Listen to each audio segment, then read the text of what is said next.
think everyone's led into the waiting room. Pat? All right, Shane, so you've let everybody in? Yep, everyone's let in and we're recording. Great. All right, so being May 17th, 2023 at 6:30 p.m., I'll call the Bridgewater Planning Board to order. I'm going to read just a modified version of the governor's order, still allowing for remote meetings, and the town manager's directive for us on the planning board and other boards to continue to meet remotely. I'm Patrick Driscoll, the chair. Mr. Raymond Ajemian is a member. Mr. Michael McDonald is the vice chair. Mr. Stephen Geller is a voting member. Ms. Asta Rojas is a voting member. We have two alternates. And Ms. MJ Spagone is with us this evening. Mr. Haley is not with us at this point. During this, Ted is here. He's here. Mr. Ted Haley is here. I'm sorry, Ted. During this meeting, all the votes will be taken as roll calls. The following Bridgewater Town staff is also participating remotely. Mr. Robert Rulli, he's our Community Economic Development Director. Mr. Shane O'Brien, the Town Planner. Mr. Greg Tansey, the Town Engineer. Mr. Stephen Solari, the Building Commissioner. So at this point, everyone's mics are muted. The board's mics will be unmuted through the whole meeting. As items appear on the agenda, the projects representatives' mics will be unmuted. If the project is a public hearing and allows for public comment, we ask that you use the chat feature to ask your question by listing your name and address in your question. So actually, I'll address that in a minute with some updated guidelines for the meeting this evening. Number one on the agenda is called to order. We did that. Number two, public hearing. The first public hearing we have this evening is for 168, 180, 232, 240 Broad Street, also known as map 21, lots 143, 144, 149, and 150. This is a proposed mixed-use development for Edgewood Development Company, LLC. Site plan review and special permit pursuant to section 10.6, section 10.5, section 6.0, section 9.6, mixed use in the CBD, appendix B, table of dimensional requirements and waiver requests. So that's our first public hearing this evening. This meeting is going to be handled a little differently than we typically handle meetings. These are two large projects that are going to be multiple meetings going forward. Our intent this evening is to have both applicants present for no more than 30 minutes. We then ask town staff to make their initial comments on the projects and how they relate to zoning and the vision of the town. And then we'd ask board members for 4 to 5 minutes of initial comments. We're a big proponent of public comment. We've received a lot of public comments through email, and we encourage those to continue to come in after you see the hearing this evening. But tonight there will be no public comment. The plan is to break these two meetings up. This is initial meeting for both of these projects. We're going to break these two meetings up, continue them after they're no more than an hour each to a certain date and time certain, because they are both very complex projects with lots of information.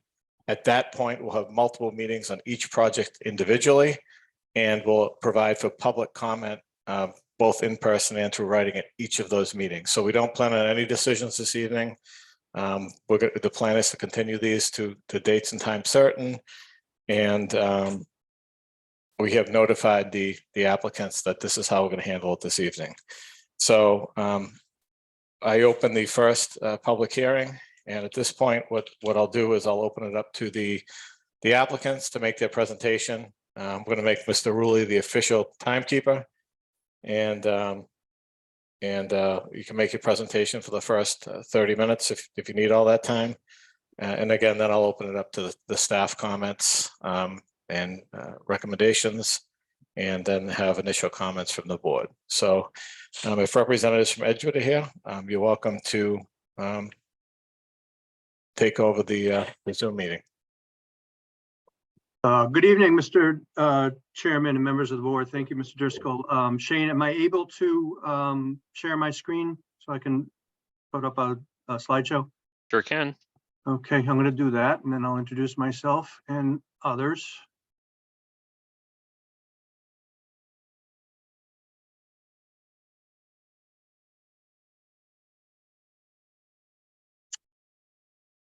Okay, hopefully that is, everybody can see that. Good evening again. Thank you again, Mr. Driscoll. My name is Stephen Meltzer. I'm here on behalf of Edgewood Development. As you said, this is the project including 180 Broad Street and the surrounding properties. With me also tonight are my partners, Mr. LaRusso, Jerry LaRusso, and Joe Bartuca. I will talk a little bit more in detail about who they are and what they are later. Also with us are some of our consultants, John Kusich and Matt Ashley from Boulder Engineering, and Jason Newweber and Adam Wagner from Market Square Architects. I think that's all that we have here tonight. We will have our other consultants will be available for future meetings as necessary, depending upon the board's wishes. Again, we're back to Broad Street, and I'm going to apologize ahead of time for some of the board members who have seen some of our presentations in the past. They weren't the public hearing, so I'm going to repeat some information, especially about the existing conditions. But I will try and move through these and stick to your timelines, Mr. Driscoll, as best I can.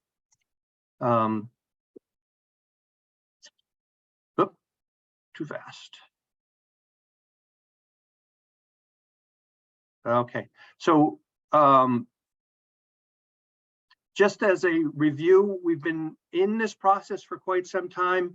We started working on the project in 2019, and we've had a number of presentations and public presentations with respect to this project going back to October 15th, 2020, to Planning Economic Development, a planning board presentation in May of 21, town council presentation in July of 21, a joint presentation to a joint session of town council and the subcommittee of the planning board, because we needed rezoning on this parcel, and the town council did rezone so that the back half of the parcel matching the front half is also in CBD, Central Business District. And recently a follow-up presentation with the planning board in August of 22, and met again with the Planning and Economic Development as well as your town planner this spring. The site, in case you're not familiar with it, is the Perkins Foundry, which was founded 175 years ago, I guess, at this point. It also includes now, which it didn't at the beginning of the project, 232 and 240 Broad Street, which is these two parcels here. We have taken title to those already. And the site now has the foundry on it, a conglomeration of old foundry buildings. I'm sure most of you on the board and members of the public are quite familiar with the site. The foundry is still run by the Perkins family, and has been, I guess this says 172. I didn't update that from the first time I did my presentations, but continuously since 1848. I want to start by just quickly going through some of the site constraints, some of the issues that we're dealing with on the property, just so that the board can understand and have a better picture of why we've made some of the decisions we've made and what our limitations are on the property. And to start with, there are a lot of buildings on the property. A lot of the buildings have a lot of environmentally sensitive materials that have to be removed with some difficulty and cost. We have the property abuts the town river, and because it is a river, there's a riverfront zone that we have to respect for wetlands purposes, and there's also some bordering vegetative wetlands that and I've grayed out the areas where that affects our ability to use the property. There's also a sewer easement that transects the parcel, which we need to make sure that we don't have any buildings that go on top of that sewer easement. And as you can see, we're up to the right is north. So as we go through these constraints, you can see that it's pushing our development area further and further south. And last but not least, and I will talk a little bit more about this later, but there's over 60,000 cubic yards of what they call spent foundry sand. That's sand that was used in their production, I believe probably from 1848 till about 1987. In 1987, they started hauling off that material. But those green areas that are shown are causing additional permitting issues and additional constraints on the site. It's been nicknamed green sand, and DEP through this process and will be doing some permitting with DEP because they have classified this site as a landfill, which requires us to take certain steps in order to develop it, and also have some potential restrictions once it's developed, which further constrains our ability and our what we can and cannot do on the site. Our goal, similar to the goals of Bridgewater generally, because this doesn't work unless we're successful and unless it's successful for the town of Bridgewater, and we recognize that. But we want to bring in new market rate units that are walking distance to the downtown, create new commercial, retail, and restaurant space that has its own parking, because we recognize also that the downtown has some parking issues. The project will bring in over $530,000 of recurring revenue. And based on our analysis that we've provided to the board, that's greater than $280,000 of net revenue to the town. There'll be one-time fees for building permit fees and the water and sewer connection fees. I guess you call them system development charges of over $1.3 million. As we've outlined in our fiscal impact report, it's a low impact on the schools, but some impact, no doubt. We're going to be eliminating industrial traffic near the downtown by transforming this parcel from industrial to residential and commercial. We're going to be removing the old contaminated buildings. We're going to be capping the landfill and cleaning up the site. And importantly, because it's a site that abuts the town river, it'd be important to make it a clean and useful site that people can access as well. And we have a plan for that we're hoping to implement, which I'll show you in a couple minutes. Now these align as far as I can tell with your comprehensive master plan. And I've just quoted a few tidbits from your master plan that we think that this project aligns with, and which would, in our mind, help make it a successful plan and a successful development for the town of Bridgewater, as well as for us. Now I note, and this is also from your some of the studies that you've conducted. If we look at this plan and this map showing the pink apartments with more than 8 units, and if there is a desire to have multifamily housing near the downtown, the only multifamily housing near downtown that you see there, that big pink area, is the Bridgewater State University. And I, zoom in a little bit, and you can see that there really isn't an opportunity for market rate folks who want market rate apartments to live near your downtown. Live, work, spend money, go to restaurants, and all that. It's just, it just doesn't exist right now. And this we see as an opportunity to help bring that to the downtown. Whoops. So again, I'm going to zero in conformance with Mr. Driscoll's admonition. I'm going to try and keep this at 10 to 50,000 feet as far as the detail goes, and then we'll be getting into more detail in follow-up hearings. But I want to give an overview of what we have proposed for the site, which includes over $50,000 of new restaurant, retail, commercial, and office space. We have 3 buildings there. The one on the left is a mixed use. The one up top, the U building, is a residential building, and the one on the right is a commercial building. And I'll get into a little more detail about that. There's a total of 148 new residential units proposed, 118 of them in the back building, and the remainder in the mixed use building on the what you see on the left on that screen.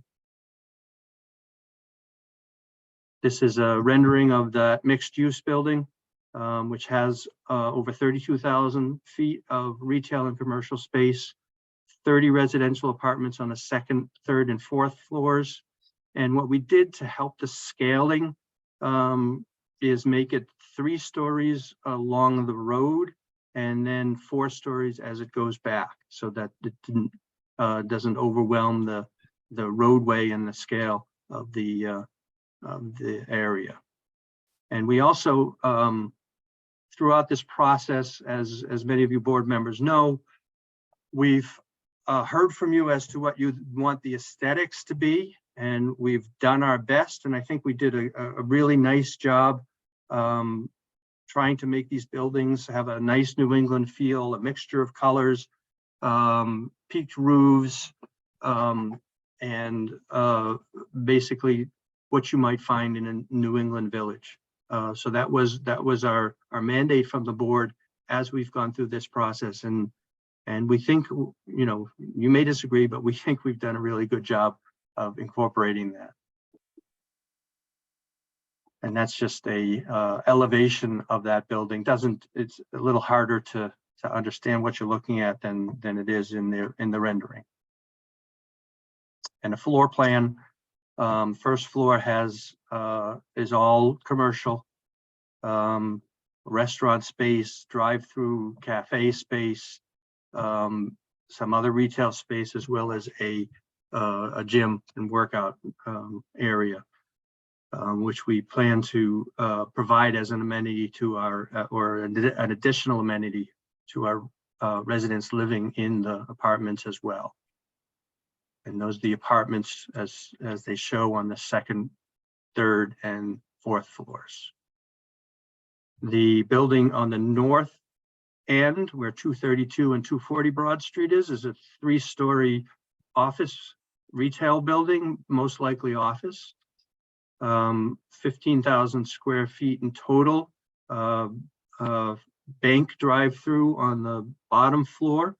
And I think there was a question from Mr. O'Brien about, well, should it be 1, 2, or 3 bays? The reason that we have 3 is based on discussions with a potential tenant, and that is what they are looking for. And generally, I understand that that's what the marketplace, even if it weren't that tenant, really desires in a banking institution. And again, we did our best to preserve a New England feel. We originally had this as an all brick building, but we thought that this looked more New England center kind of building. And again, that's an elevation of that building. The back building, the U, and the U faces towards the back. We have 4 stories and peak roofs, and dormers as well.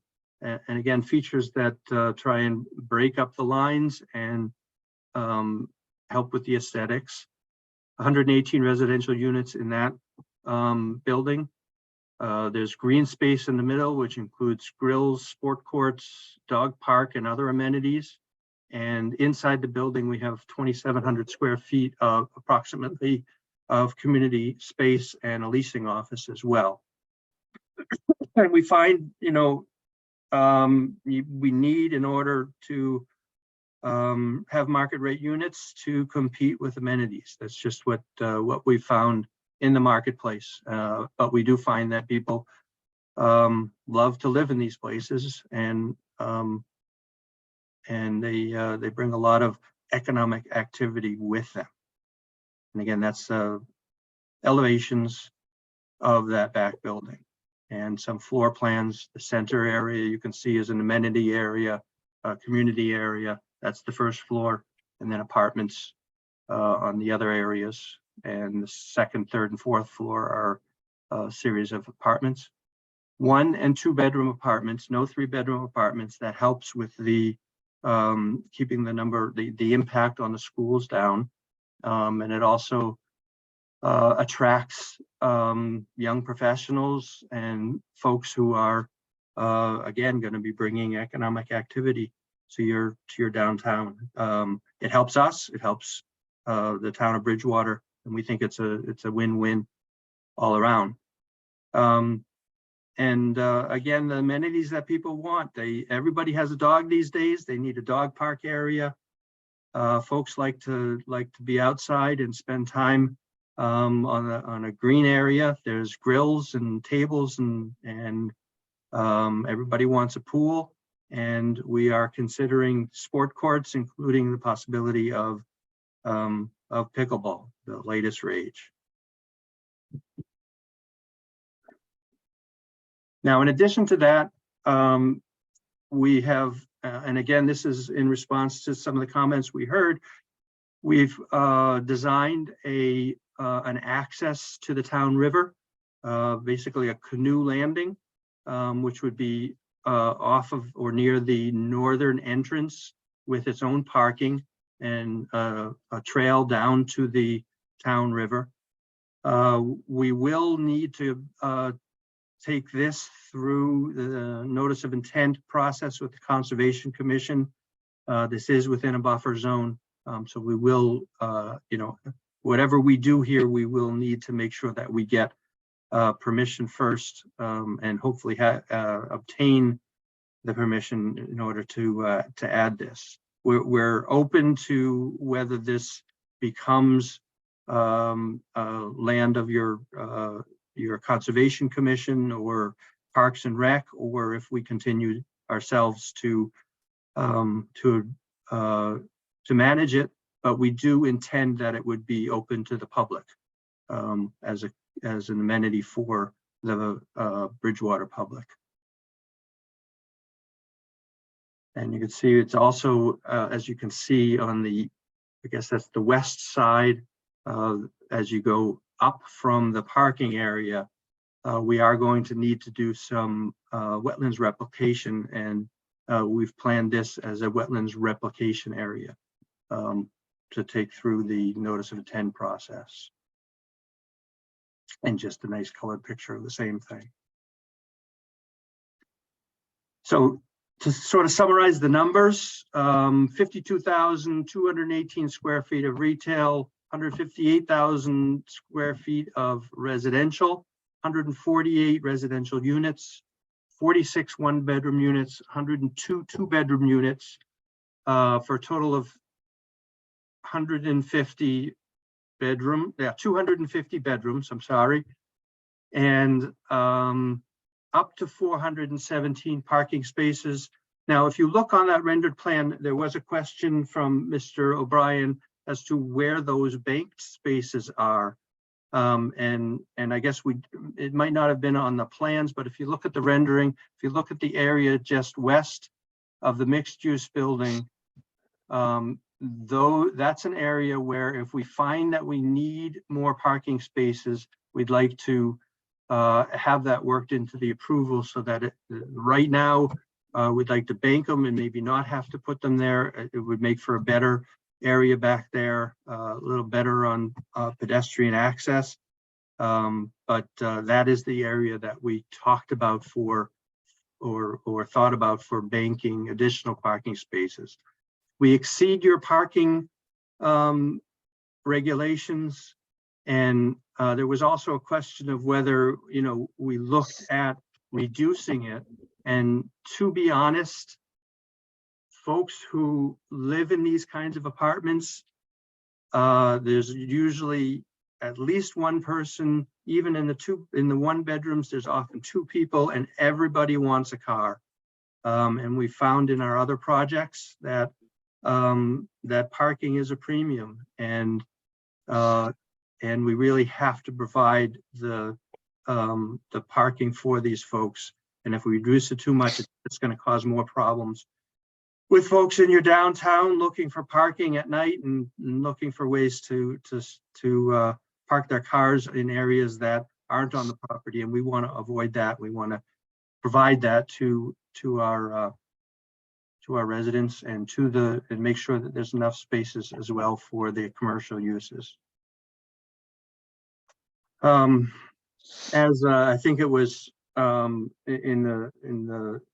when the chairman read the notice, there's a lot of zoning provisions that we have to go through. We need site plan approval, special permit for mixed use.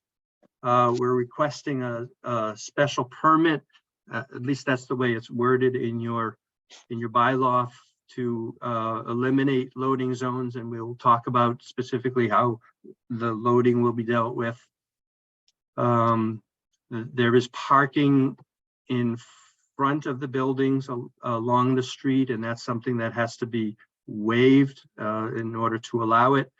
And part of the reason that we have to do that is just because, you know, our site doesn't have a lot of frontage on Broad Street compared to the amount of land mass that there is, and retail and commercial uses prefer to have that parking out in front near where their front doors are. It's just a reality of the marketplace. Ultimately, our numbers reach, as far as we've calculated, 25% of the square footage is commercial, whereas your bylaw talks about 30%.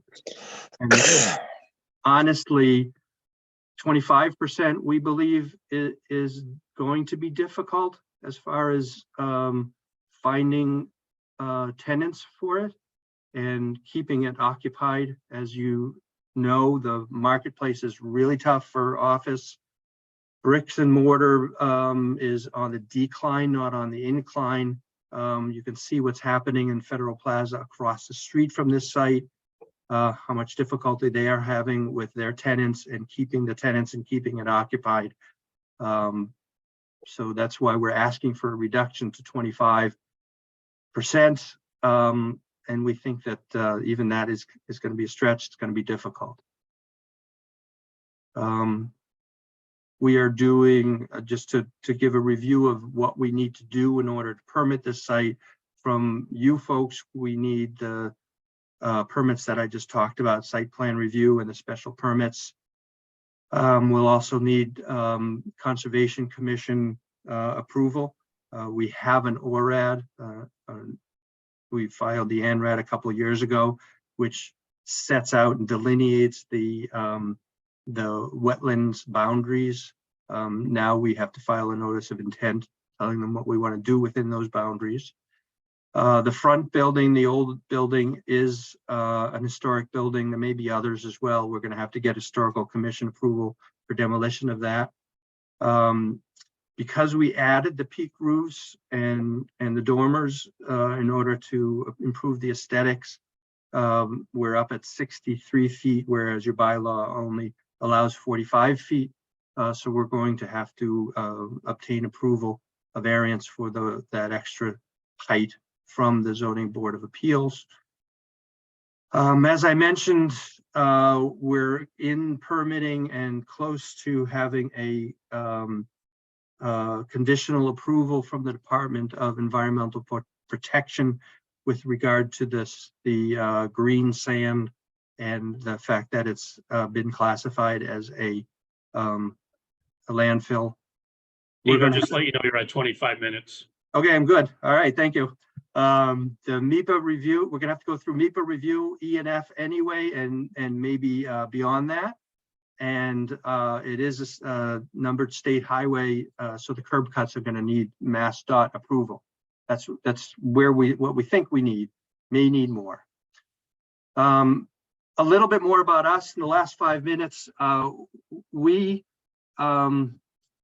permit, build, and manage all our properties.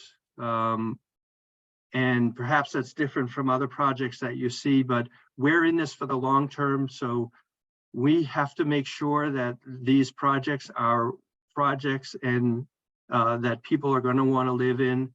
And we also, to address some of the questions and issues that your police department has raised. We run a very tight ship, and that's why Joe Bartuca is here. He both runs the construction company and the property management company. So if maybe not tonight, but on other nights, if you have questions about how our properties are run, then he's the guy to ask, and he'll be able to give you specifics. We have Liberty Station in Walpole. We built condos in Quincy, Edgewood Apartments here in Plainville, and Chestnut Park Apartments in North Attleboro. And we would love an opportunity for you folks on the board or anybody to come and see those projects, and we can take you through and show you the quality of the build and the maintenance that we do and how well the properties are functioning. So perhaps there's an opportunity either as a group or individually for you folks to come and visit and really see how we do it and what we do. We would love that opportunity. And here's just some information. We did have some market studies done with respect to the commercial, and things are not so good with the commercial, and that's why we're asking for a reduction. And we think that that the opportunity for residential is great. The commercial is going to be a little tougher to deal with. And again, soup to nuts. We do the permitting, general contracting, we do road work and utilities, and we do the property management. We hold on to these projects. The plan is forever.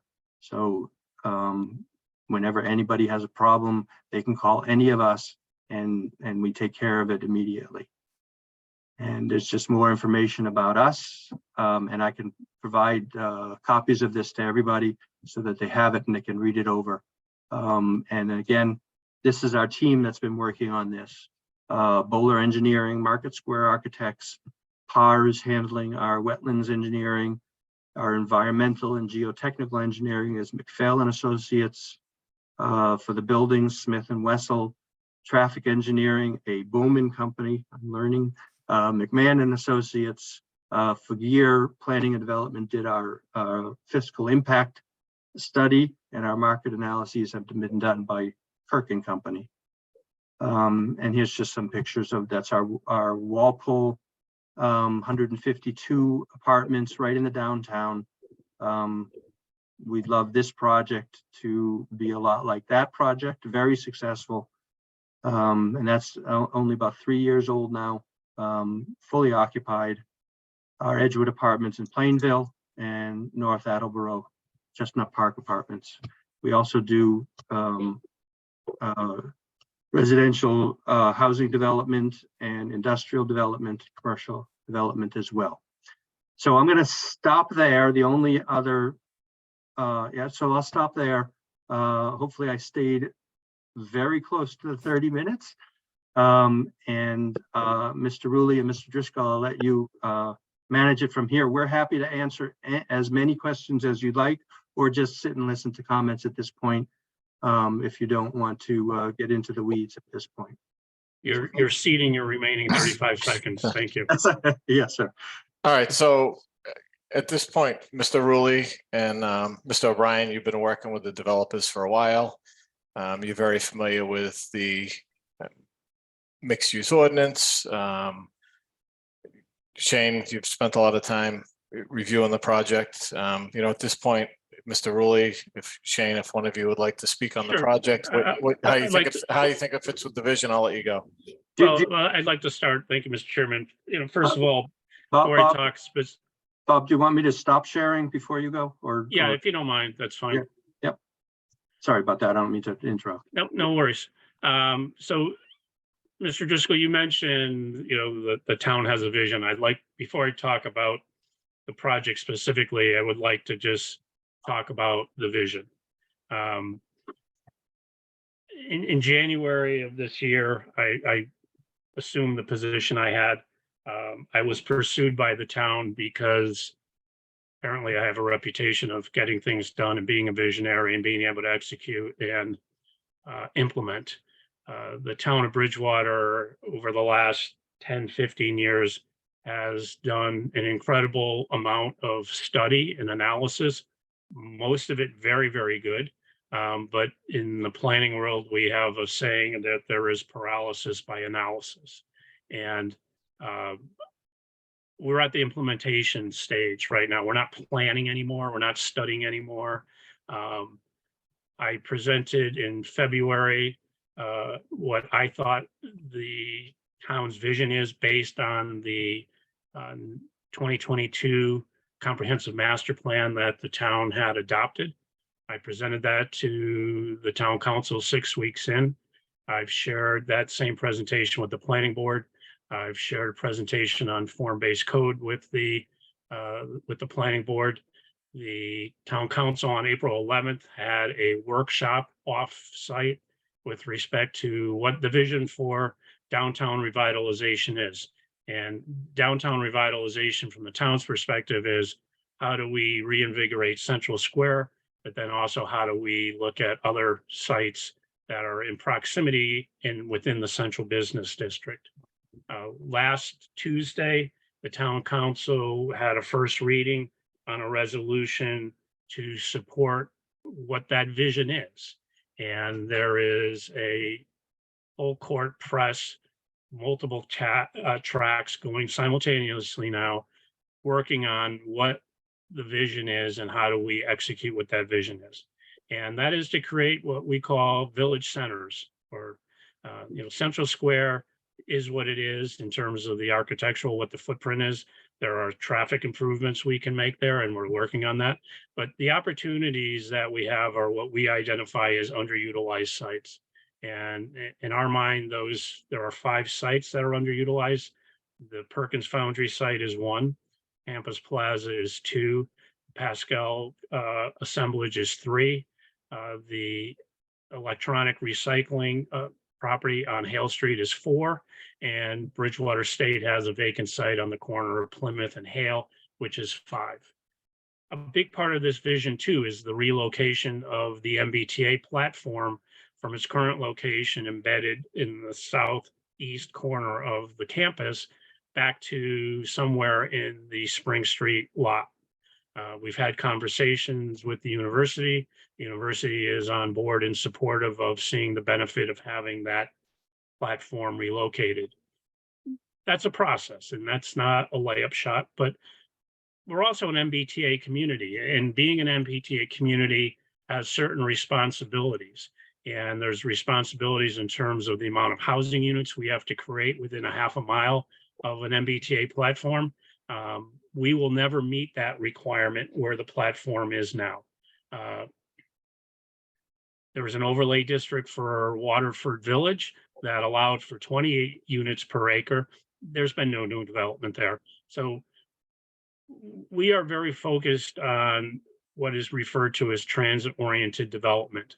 And that means that we concentrate mixed-use development where we have access to public transportation. So our plan and part of the vision is creating an additional 40R overlay district, and that would incorporate the area of Perkins Foundry, Campus Plaza, all of the sites that I just mentioned. And as part of that, we think we can be incredibly successful in creating a model for what MBTA communities can be.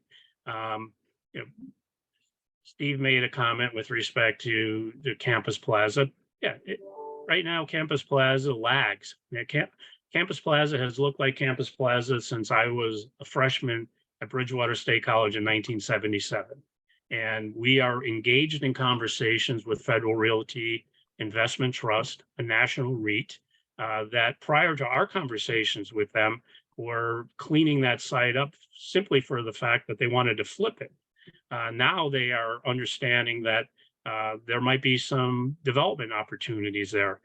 It's unprecedented for a municipality like Bridgewater to be taking the lead in creating additional density to support the initiatives and the vision that a town wants. Additional density for a property owner is currency.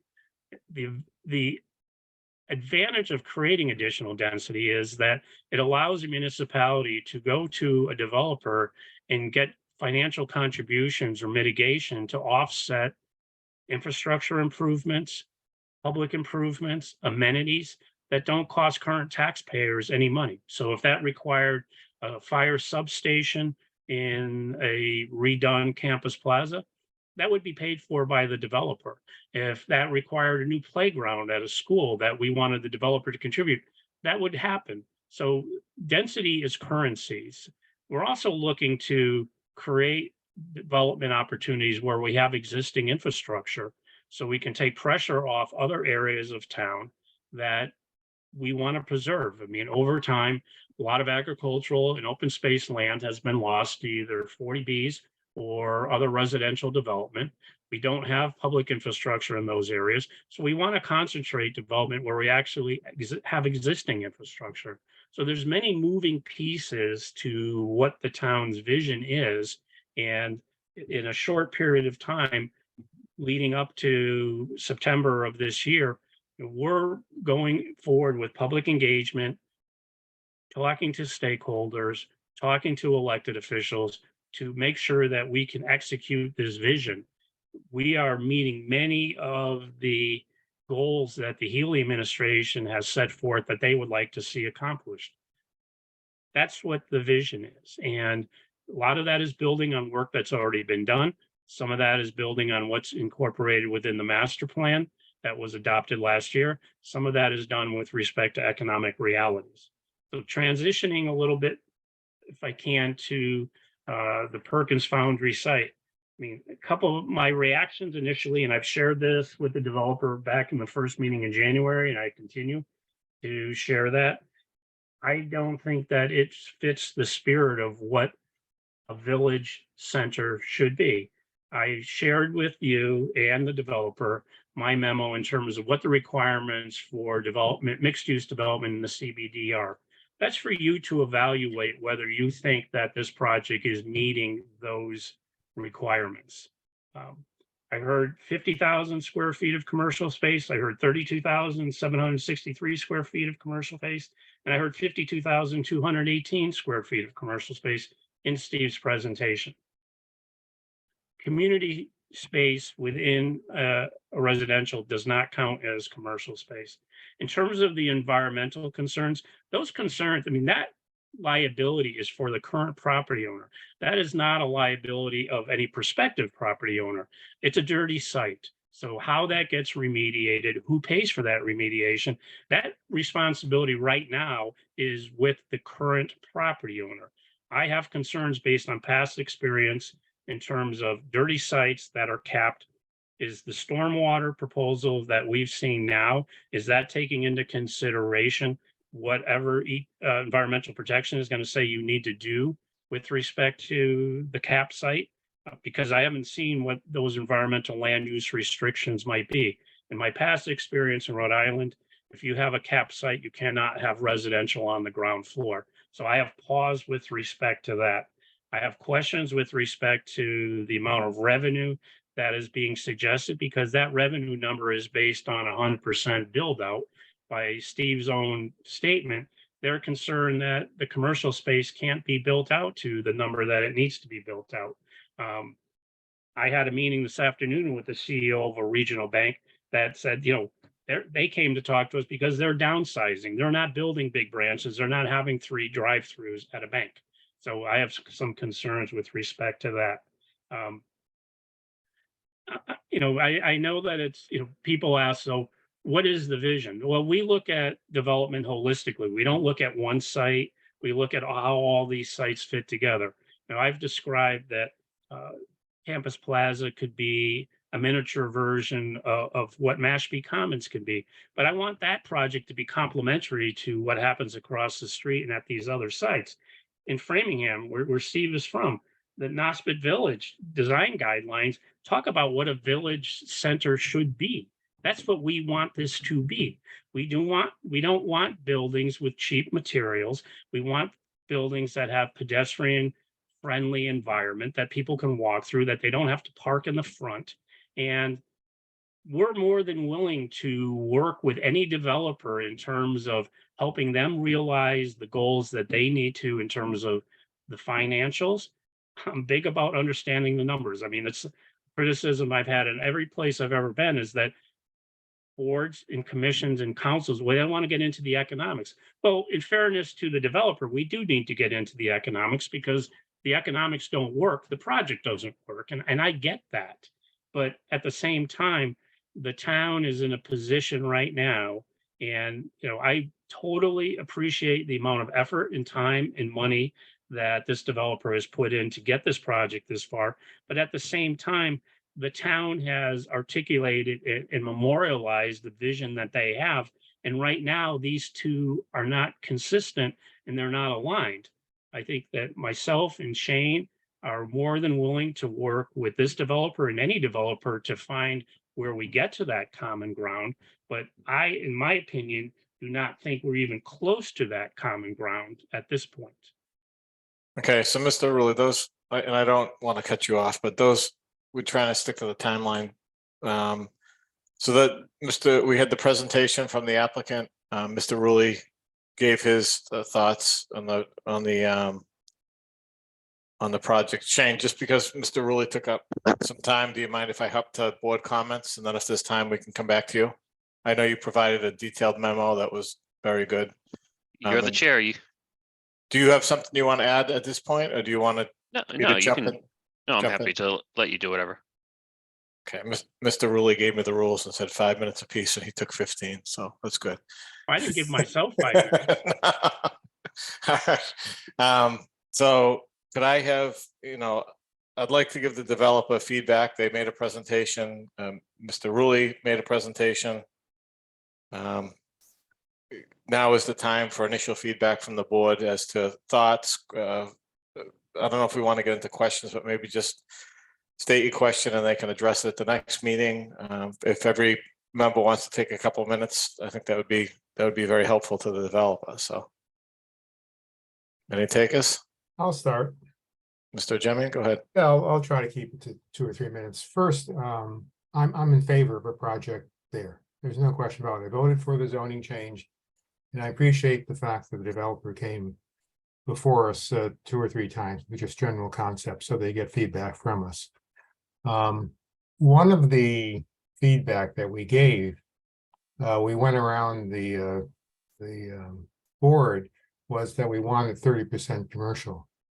Obviously, things change, and I fully understand the idea of commercial being perhaps too much, and I'm willing to compromise on the commercial. And there are a number of things we have to go through as we evaluate this project. The one thing I want to make clear that I don't like is the buildings. The size of those buildings just don't fit in. I mean, whether they meet Bob's standards of a town center, I don't know. It means something else. But my feeling is those buildings could be anywhere. I think they're way too large, and I would much rather see some smaller buildings. And that could be, in my mind, a yes or no vote in terms of those buildings. So I just want to make that clear. The other things we can discuss at another public hearing, but I just want to make clear that I'm very much in favor of the size of those buildings. Thank you. I'm sorry, I said I'm very much not in favor of the size of those buildings. Excuse me. Mr. Geller, Ms. Yeah, Rojas. I'll go next. So, I want, and I appreciate the, developer doing all this work. But things that I think that we should always keep aware of, especially where we're so close into, the water issue in this town, how much water we're going to be using and everything else. the town is reaching its peak. We talked about maybe, I saw a suggestion of maybe getting water out of wells. And I don't know if you can do that considering you're partially as a landfill.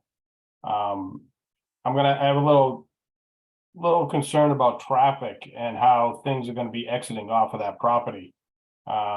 If you were to keep that last entrance that's across the street from the Dunkin' Donuts drive-through, I personally would prefer, if you're gonna keep that, to leave it as a right turn only. Because that drive-through gets backed up on Route 18, and it's just a accident waiting to happen. So I want you to take into consideration your turning and where you want to turn and traffic flow. And then later on, when we get into more of the details of construction, that portion of the road was just recently repaved. And I know you're gonna cut into it. So naturally, I think it's in the best interest not to just patch it, but to unfortunately repave what was just done. Whether we can condition it that way, but I hate seeing a brand new road that was in shambles before just get cut up and patched again. I guess that's it for now. We can go on about buildings later, but I have a feeling things may or may not change. Mr. McDonald? Sure, I'll be short and sweet. Anyone who's been on the board or followed it for a while knows how big a fan I am of overly large, overly dense projects on Broad Street that don't meet mixed use requirements. So it's going to be the same story here. Too big, too many people crammed in like sardines, doesn't even meet the existing requirements. Environmentally, as somebody who works with capped landfills, I would love to be a fly on the wall with that conversation with DEP. So, I mean, we'll see how that goes too. But yeah, I mean, it's just same issue with the last Broad Street project. Too large, too tall, too dense. Doesn't meet your requirements. So, Ms. Rojas, do you have anything to add?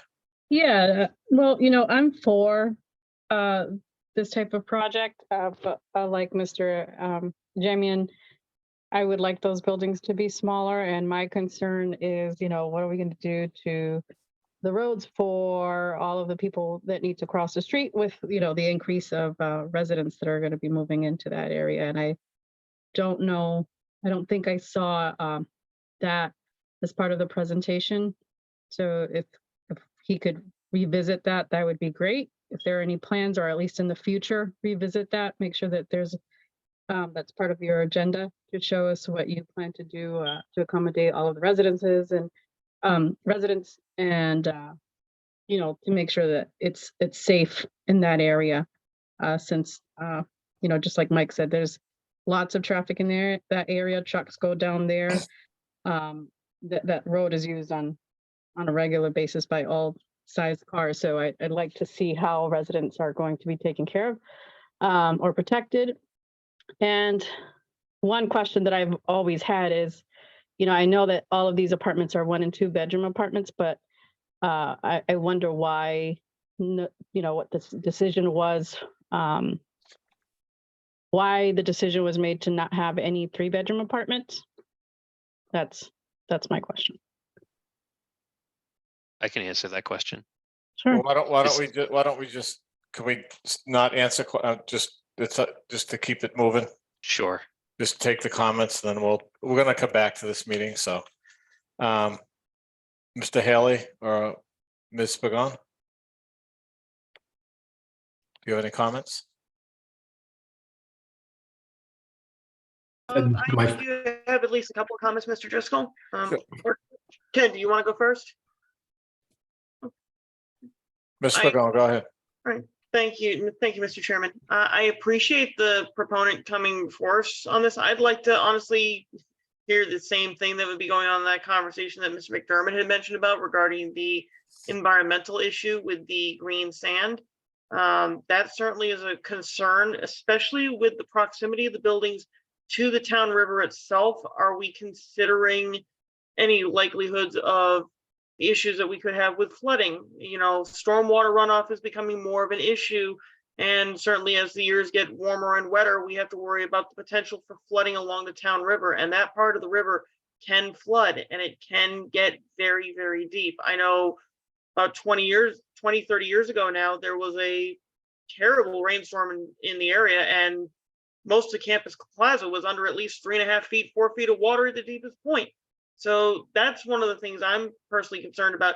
The other concerns I'd like to, piggyback on are the size of the buildings. I also am concerned about that, that Ms. Rojas had indicated. And I do find it peculiar that it is, there is a lack of 3-bedroom apartments. I think I know the answer to it, but honestly, that's sort of the least of my concerns. My bigger concern is the commercial buildings that would be there, and also, fitting in with the neighborhood.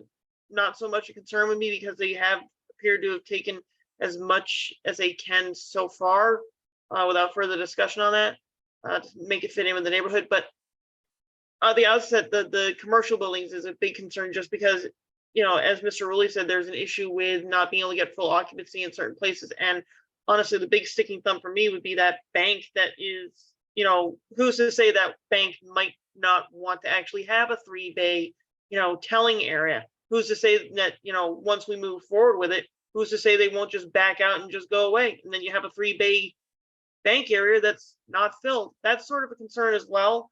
And that's something I'd like to see be maybe addressed at a later point. But those are my initial concerns right now. Mr. Haley? It's all been said, but I'll touch upon it as well, just so I get my voice heard here. I love the idea of having that property developed. Absolutely. I think we obviously some work to do on the scope and scale of the size of those buildings. And with respect to specifically to that bank, as MJ just brought that up, what's the second and third option for that space? Because it's, there's a lot of awkward closed banks sitting around that used to be larger banks that are yet to be filled. But again, in favor of getting that property moving along.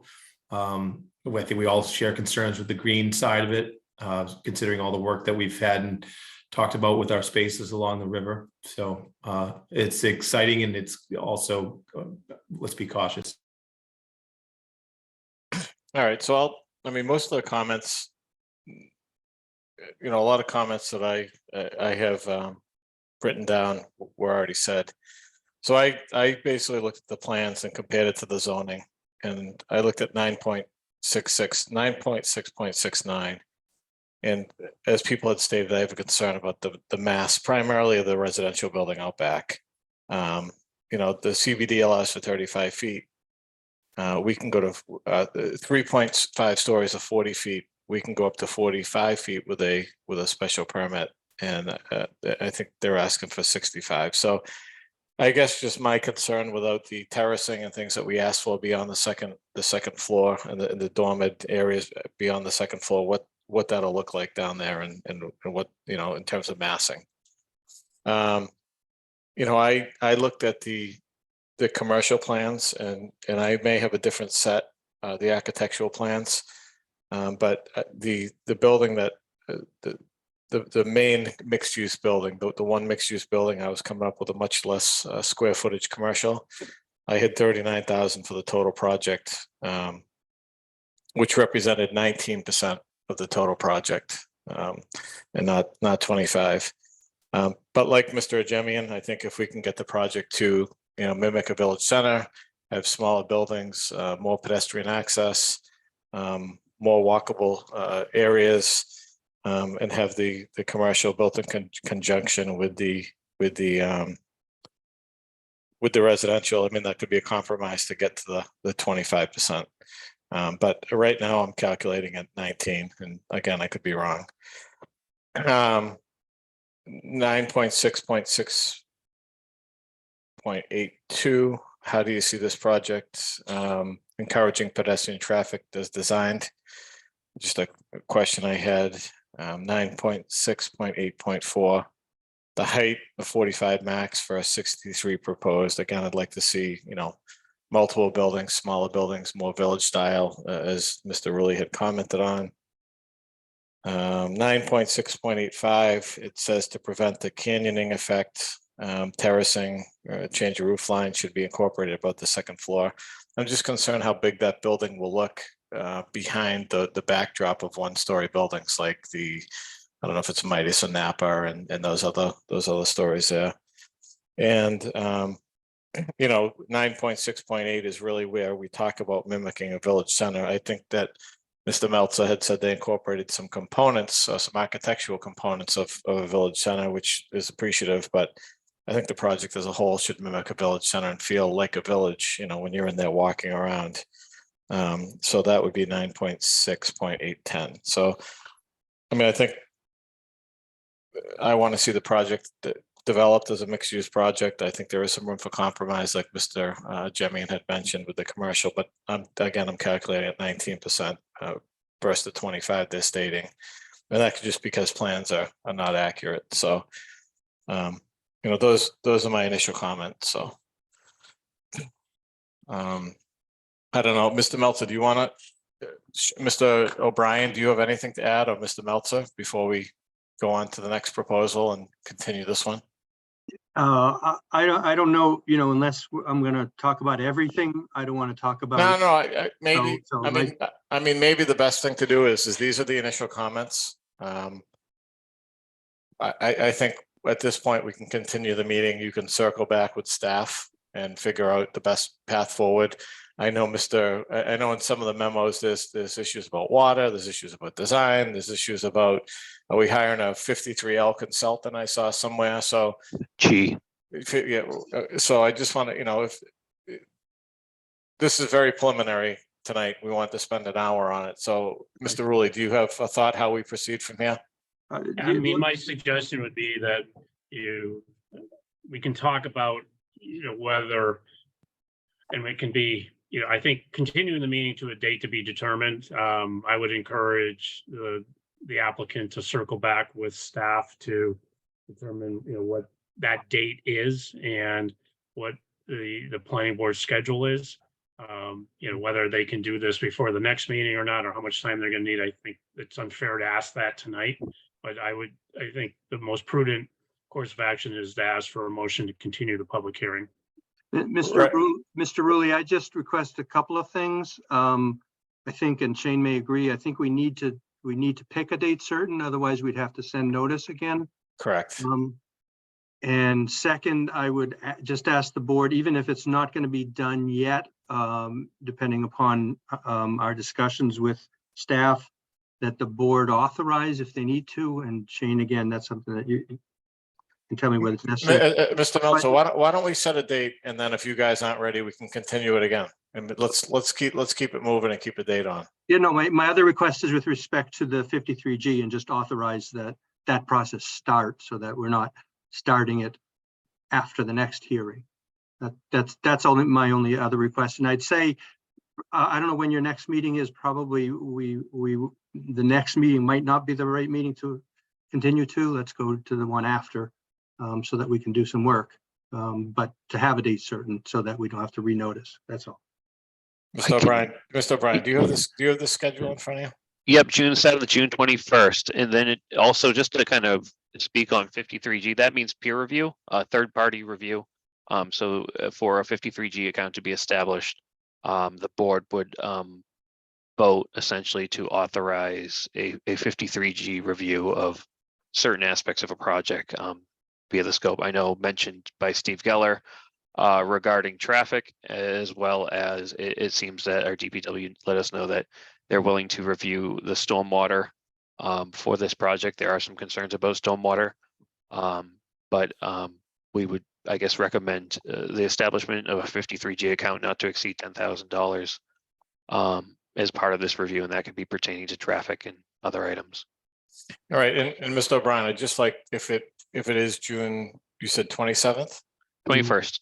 21st, that this be the only, is this the only thing on the agenda, so we could spend some time on this, have public comment? It would, I guess it would depend on how the other project would be handled. All right, well, let's try to keep this one the only one on that night, just so we can dedicate some time to it. I mean, we can, if necessary, whether this application or the next one, we can have a special meeting. You know, if another application comes in, we have a responsibility to make sure those move forward. Hmm. With respect to the 50G, I'd almost rather defer that to the next meeting because we don't, you know, traffic, we don't know what the final building is going to look like. We don't know what the stormwater is going to look like because we don't know what the DEP regulations are going to be with respect to the cap site. So I think at this point, it's premature to be soliciting the peer review. I just say, Mr. Rulli, that it authorizes you to solicit it by having the board vote on it. And so that when the appropriate time comes, whether it's before the next meeting or not, then that step has already been taken. And if that time does come before the next meeting, it can be done without waiting for a meeting. And second, with respect to DEP, I've heard a lot of comments about that. That's the only thing I want to talk about. We've been working with DEP for 3 years on the site. We're very clear as to what their requirements are going to be. They are drafting an approval right now based on this design. But I think it's prudent that the town sees what that is. I mean, with a cap site, it's important that we see that. It's the board's discretion whether they want to vote on the 50G, but there's going to be more than one peer review with respect to the various elements of this project. Oh, most definitely. I just say let's enable that process to get started if it's appropriate. That's all. So right now, Mr. Meltzer, Mr. Rulli, just so I'm clear, all we're looking to do now is to authorize this account. Whether we enact it at the next meeting or the meeting after, or whenever we start the process, that's up to staff, right? But Yeah, we would need, it would be drafting, authorizing it doesn't allow it just to start. We would have to establish a scope of services, select a consultant and so determine what's. should we vote on that before the board sees the scope of services or no? It's up to you guys.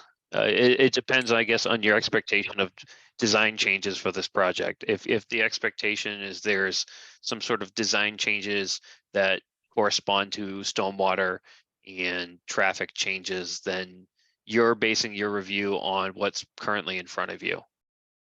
Well, based on those scope of services. So if you had someone start, it would be based on what's in front of you. But there's no harm, I would say, in terms of voting for it. It's just a matter of when that process would ever start. And my only concern, Mr. Driscoll, is the amount of third-party review required for a project of this scale is not going to be $10,000. You can always authorize more.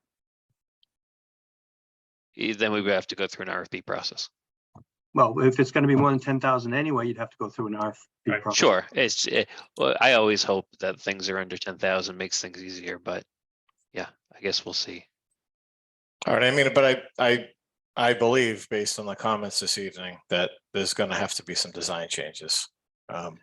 So I don't, I mean, if you want us to authorize it, but you don't have to issue it until those changes are done, whatever staff thinks. Just in terms of a point of reference for the board, in terms of design changes, are we talking physical design? Are we talking, when we say village center, is the board talking an increase in buildings? And if so, Well, I mean, think, I think the feedback was, I mean, I think we gave feedback about size, you know what I mean? You can go back and replay the comments. I mean, I think those are the I was there. comments. So, no, I'm just saying there was a concern for commercial, but also a note to make sure it was 30%. I'm just trying to figure out if in a means to proceed, if that the applicant looks to still equal that 30% with also a reduction in massing.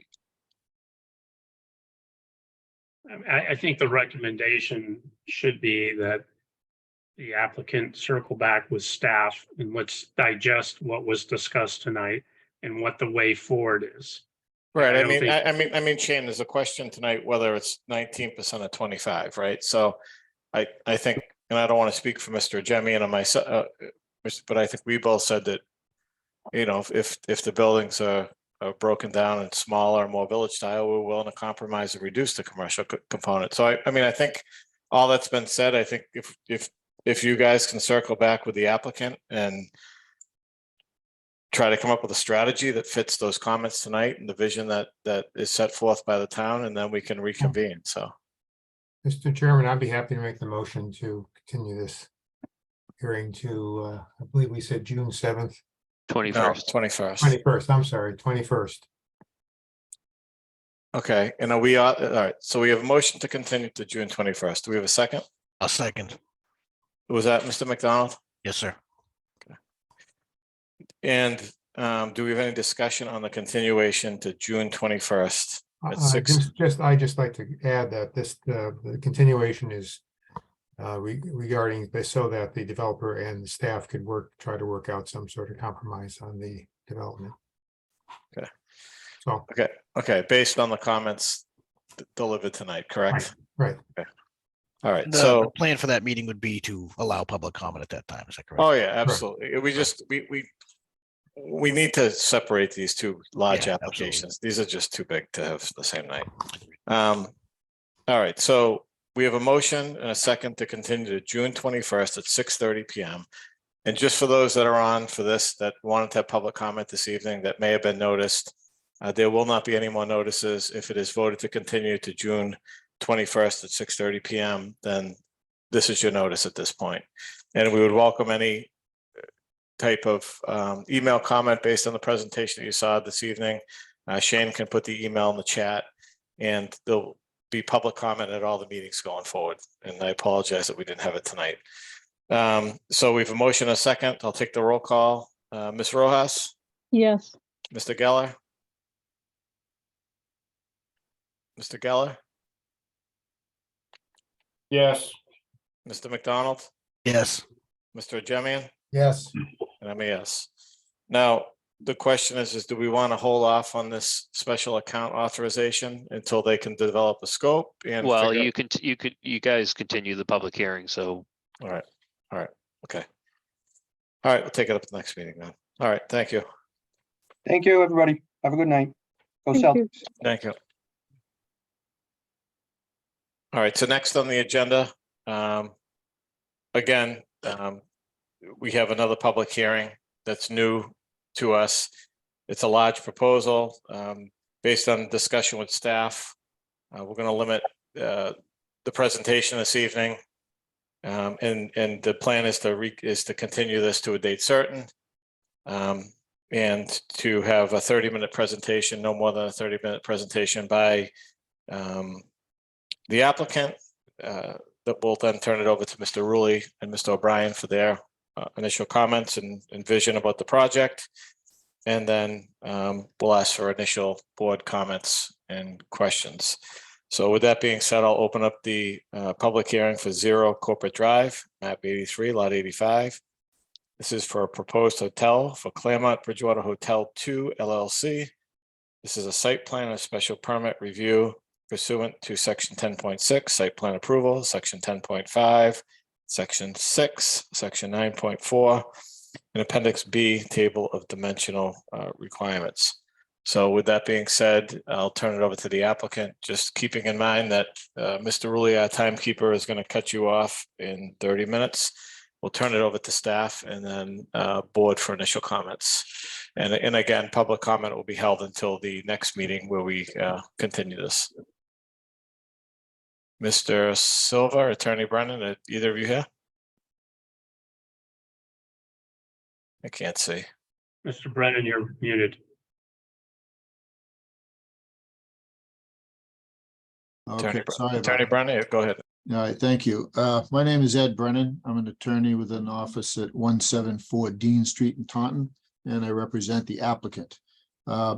With me tonight, we have Edward Carney as a representative of Claremont, Bill Lovett as a representative of Claremont, and Larry Silver here on behalf of Silver Engineering Associates. There's in the process of filing this, there was some discussion with the planning office about the history of this site. So I thought I might just take a minute or two and go back a little bit and describe how this site first started as a planned development in a planned development district. You all may recall that the original parcel, the original owner of this was brought before the town and as a planned development. And that was in 1987, 1988. In 1988, the board granted a special permit and site plan approval for a planned development for the entire site. That was a detailed decision that had many conditions in it. It showed the site as an overall development. It showed proposed footprints of buildings and discussed many different uses. That project was never built. It stayed vacant until my client bought it in 1998. Some of you may recall that this was also considered as a site for a regional mall at one time, and that likewise did not go forward.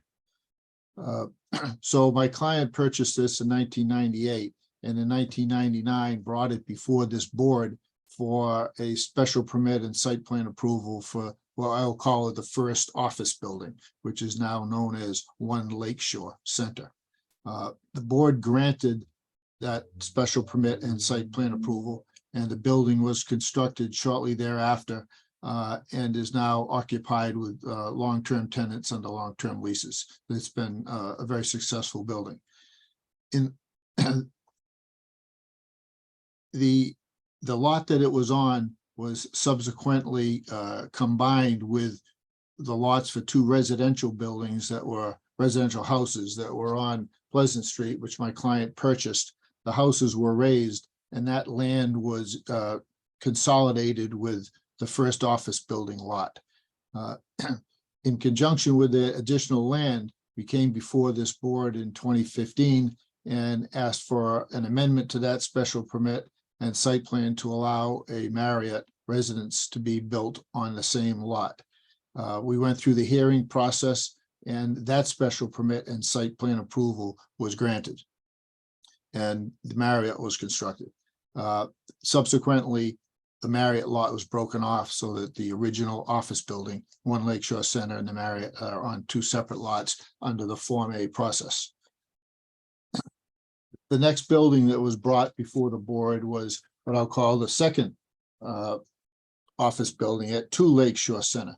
That was brought before this board in 2017 for site plan approval and special permit.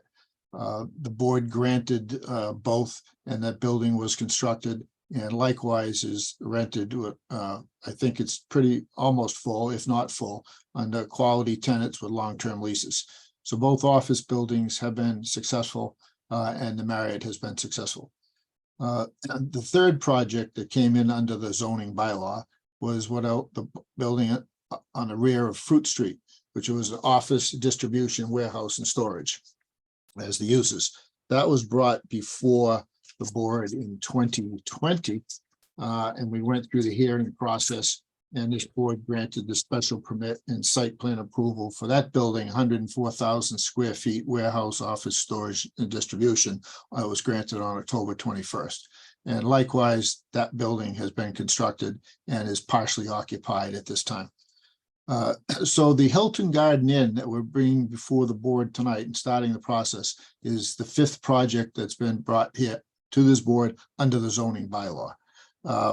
And it's 110 room with the frontage on Old Pleasant Street. It has the access on Old Pleasant Street and has a drive going out to Lakeshore Center into the where the remaining office buildings are. The proposal, the use as a hotel, that use is allowed as a matter of right.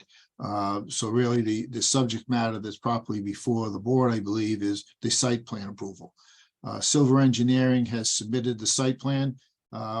After discussion with your planning department, we're adding some additional information to the site plan that will evolve between tonight and the next hearing, and answering some of the questions that they may have had.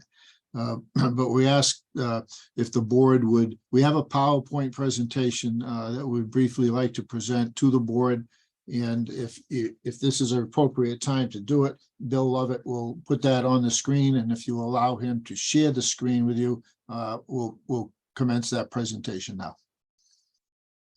Bill, Absolutely. Go the ahead. speaker, Bill. Yep, thank you. Shan, can you authorize that?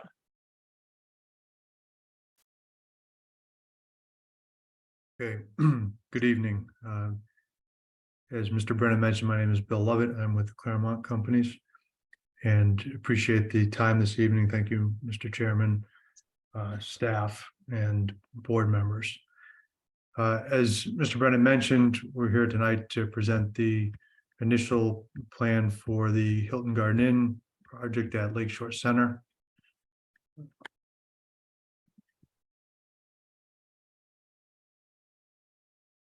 So I wanted to briefly run through a PowerPoint presentation to show the elevation of the building, where the building sits, and the overall site plan, and then walk through some of the questions that have arisen and that we're in the process of addressing. So first, the elevation. This is looking from Pleasant Street towards the building. It will be, as mentioned, a Hilton Garden Inn, 5 stories and 110 units of short-term hotel use. This is different than the Marriott Residence Inn with regard to the fact that these are not suite rooms. These are more conventional hotel rooms.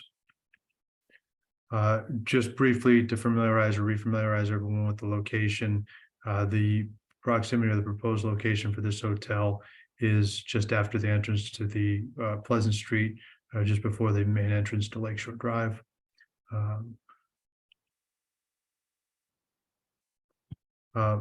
Here we have the proposed layout for the building, and I have a number of slides on this. I think this one demonstrates the access, as was mentioned by Mr. Brennan, entrance from Route 104 Pleasant Street into the site. And the property sits back, or the building sits back behind the setback lines and is in conformance with height and setback requirements. We do have adequate surface parking around the property, and we are also do plan to bring gas and electric into the site, as well as water distribution. The water distribution will be looped. We can certainly answer further questions with regard to any of the utilities as we move through the presentation. We are also showing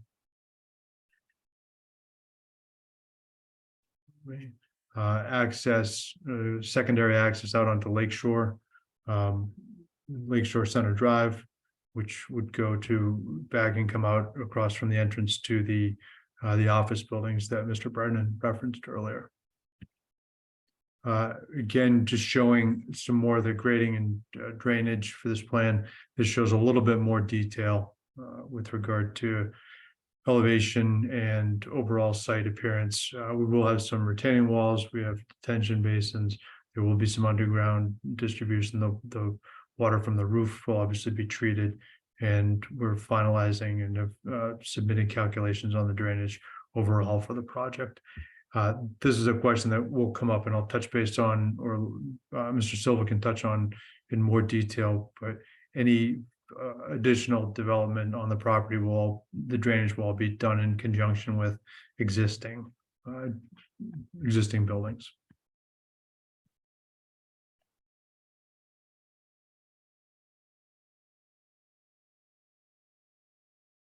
We did want to highlight the entrance to the proposed project off of Pleasant Street and Old Pleasant Street. So what we're proposing is an entry into the property at the existing curb cut for the park and ride. We have commissioned a traffic engineer to study and propose any improvements that would be necessary in this area.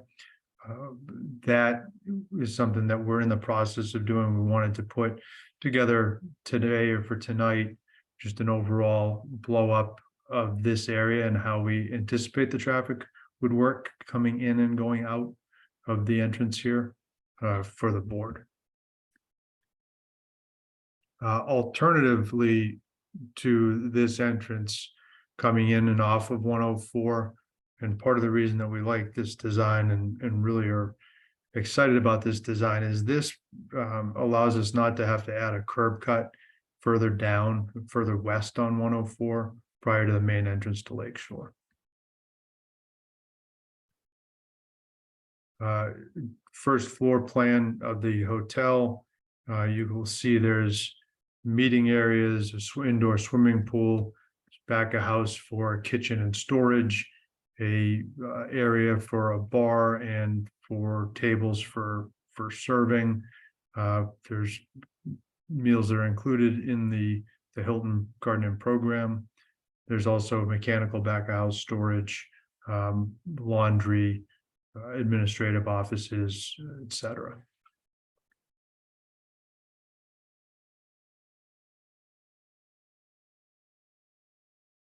Typical floor plan, actually, this is the second floor plan. We do have the fitness area up on the second floor in this building.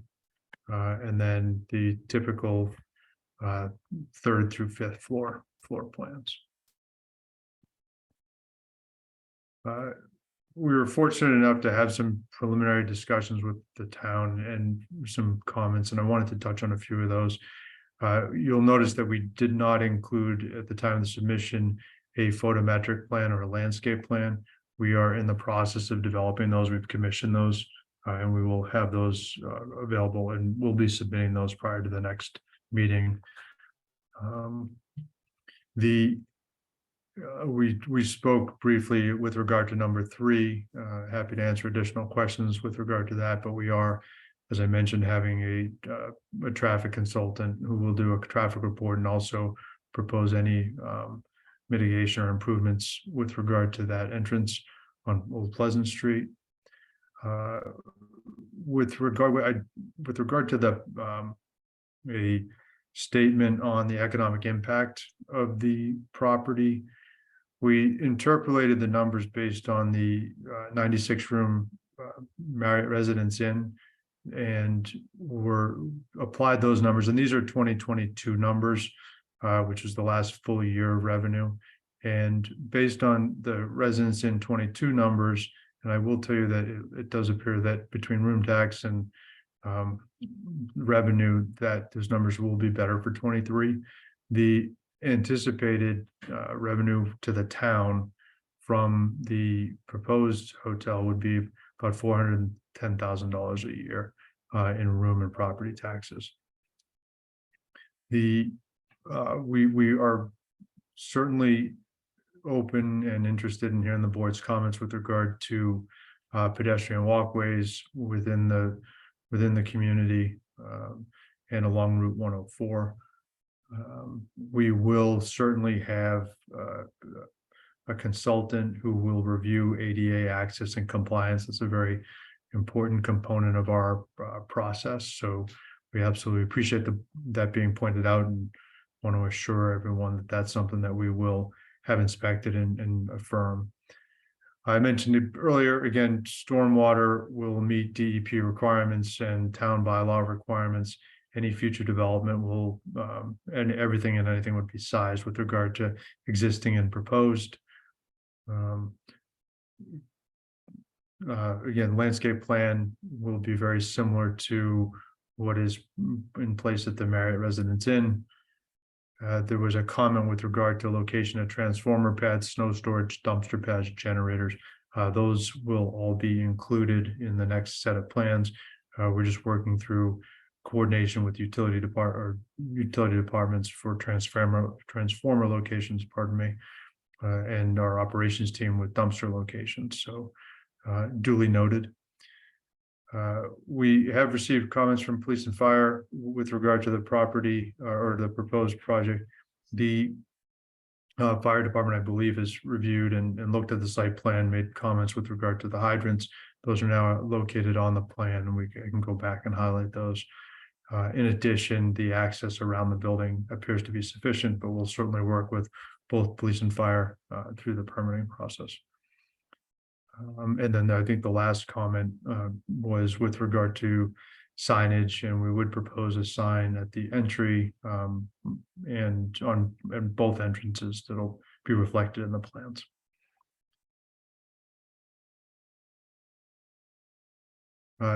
Thank you very much for your time, and hopefully we're within our time limit, and we'll turn it with that over to Mr. Rulli, if I may. Mr. Rowley, do we, I've got plenty of time left, but I can promise you all I won't take 15 minutes again to comment on this. My initial comment is that I would prefer access be from within the existing park, that the access from the Old Pleasant or Pleasant be for emergency purposes only, that there be a gate with a knock box there.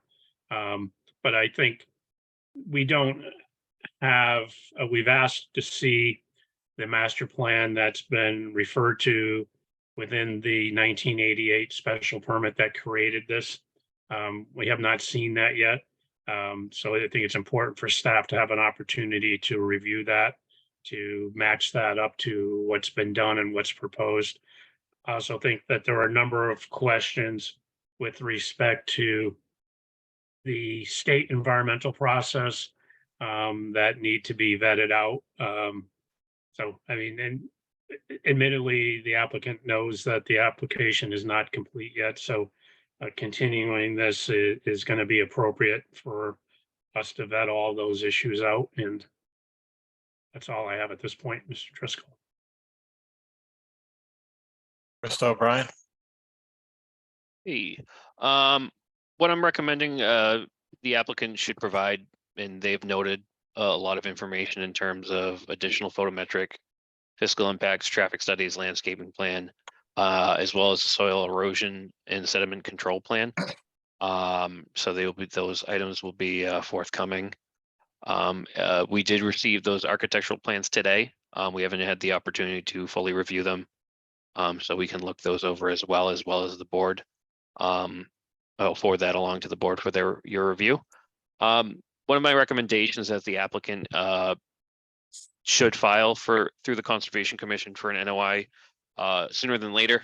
As noted on this plan, the 25-foot no touch comes very close to the parking lot in this project, and a fair portion of the parking lot is within that 100-foot buffer. So I do recommend that the applicant pursue that process.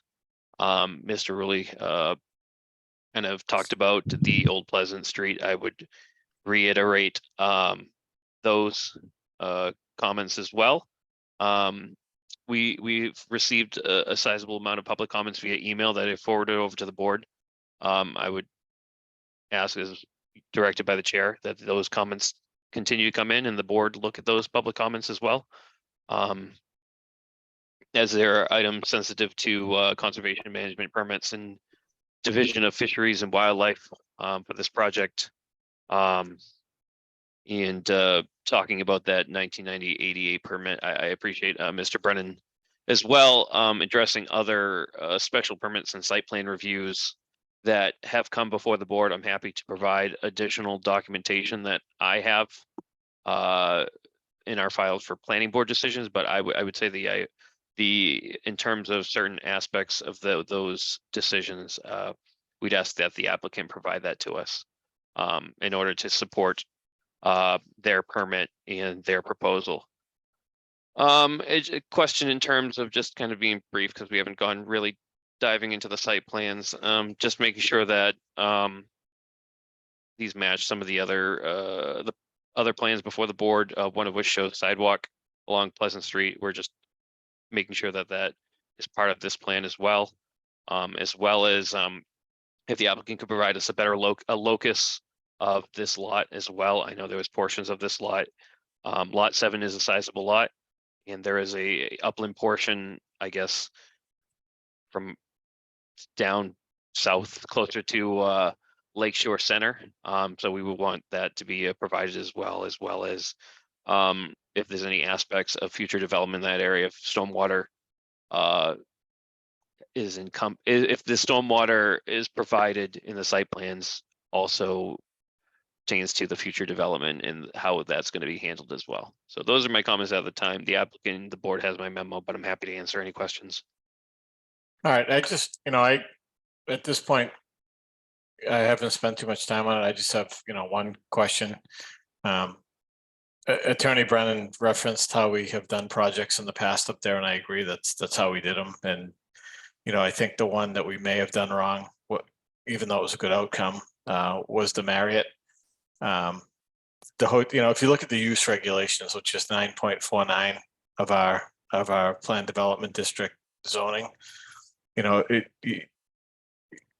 lists GFAs for different uses. So it says up to 25% of the total permissible floor area may be devoted to a motel, a hotel, or it doesn't say hotel, it says motel or a convention exposition center. So I would imagine if we had to put the hotel in one of those 8 categories, or 8 categories, under 9.4.9, it would go into that category. And the question I have is how do we weigh the percentage of GFA compared to the allowable uses in that district without either referencing the 1998 special permit or an updated special permit? So I asked that question a while ago, and I think that the understanding of how things should be permitted up there was incorrect until this came to light. And now that we have a copy of the 1988 special permit that actually created a planned development up there, which was the master plan, I think we need to either see the updated one or have an updated one, allowing, showing the allowable uses up there and how, these use regulations and the GFAs are incorporated into that master plan. So at this point, that's all I have. I think Shane and Bob made some good initial comments. Is there anybody else from the board at this point? It's very preliminary. We're still waiting on documents. It's an incomplete submission at this point. Any other initial comments at this point? I'll make a couple points. One, your point about insufficient data in this plan, I think we usually require it, if not always, and we don't have it this time. I think this, my comment is to the staff that are we accepting plans that are not complete, or are we saying that if you don't have complete plans, you'll have to finish completing it and then submit it to the town? That's got to be decided. To your point, Mr. Chairman, regarding the 88 plan, that just came to my knowledge yesterday or today.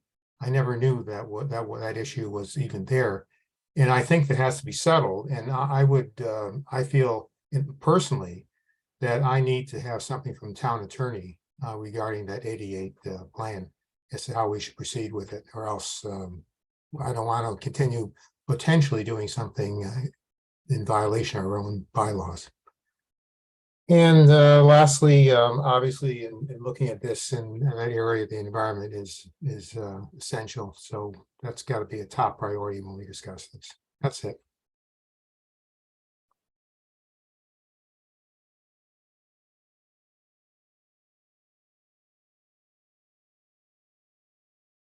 Ms. Rojas, Mr. Geller, Mr. McDonald, at this point?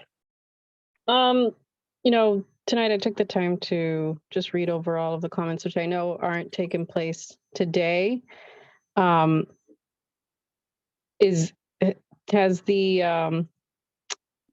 Mr. Levitt or anyone else from Claremont been able to review those yet, or is it? I'm something happy that will to just be package introduced? the entirety of the comments to the applicant. Okay, thank you. So I can, if the board chooses, I can also, we do have access to as well. I do have it in my file in the office, as well as my online file, but I'm happy to create on our webpage a folder of all public comment as well as for, I guess, everyone to access as they are public comments. Yeah, I think that would give them a great opportunity to review them. And since their application isn't complete yet, I'm sure this is going to be continued, and it'll give them something to prepare for the next meeting to be able to speak on. So that would be my request. I'm happy to do so, as well as make the public comments publicly available on the website. Thank you. Mr. McDonald, Mr. Geller, anything? I have nothing at this time. I'll wait for the complete package. Mr. McDonald? Well, I mean, it's certainly an environmentally concerning project, so we're gonna have to play real careful with this one, but yeah, I mean, I haven't reviewed everything available yet, and some of the stuff that isn't available yet, so I don't really have anything. Ms. Pagan, Mr. Haley? Either one? Do you have any comments at this point? No? Yes, Mr. Chairman.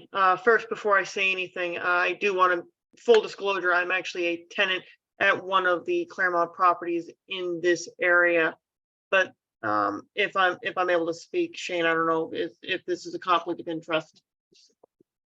No, if you feel that you can proceed and you disclosed it, that's fine. We've received other disclosures as part of this process. So thank you for doing so. Right. Thank you, Shane.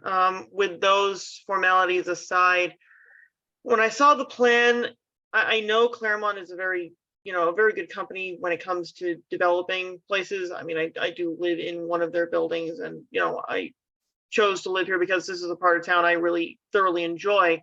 But when I saw this plan, despite it being incomplete at the present time, I kind of wish to echo the same concerns of my neighbors in the area, not just here at Viva and the Axis, but also Lakeside Drive and the other neighborhoods in town that border up on this area, or folks that enjoy the natural, vistas of this area.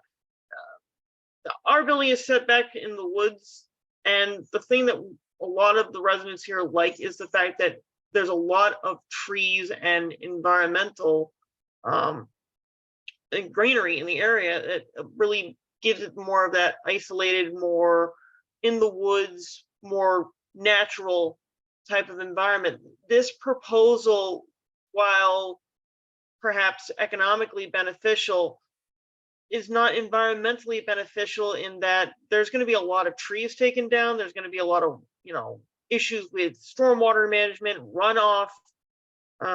Just the fact that it's, even near an area of critical environmental concern in ASEC, it brings me to question whether or not this would be a prudent project proposal for this particular area, just on those merits alone.